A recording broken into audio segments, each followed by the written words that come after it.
My name is Christine Marquette, and I'm a registered dietitian with the Austin Regional Clinic, and I'm going to talk to you about how to avoid irritating an ulcer.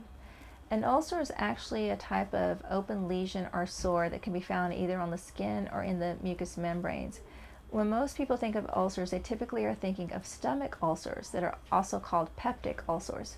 There's another type of ulcer in the digestive tract called a duodenal ulcer, and that's in your duodenum or the upper part of your small intestine.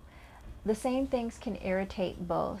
Caffeine can definitely irritate both a stomach or a duodenal ulcer.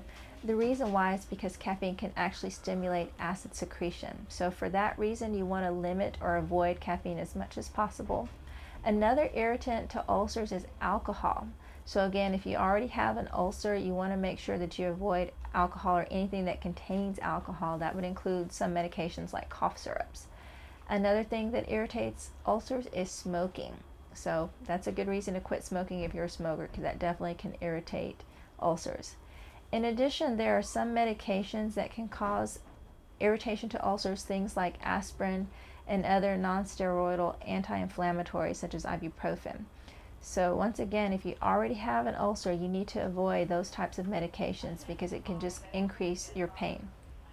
In the past, it was thought that certain foods, spicy foods, may cause irritation, but what has been found more recently is that typically those don't have a huge impact on actual ulcers. So it may not necessarily be that you have to avoid spicy food, but that is a bit of an individual thing. If you know that you have a food that causes you heartburn or any other type of gastric upset and you do have an ulcer as well, it's best to avoid that particular type of food.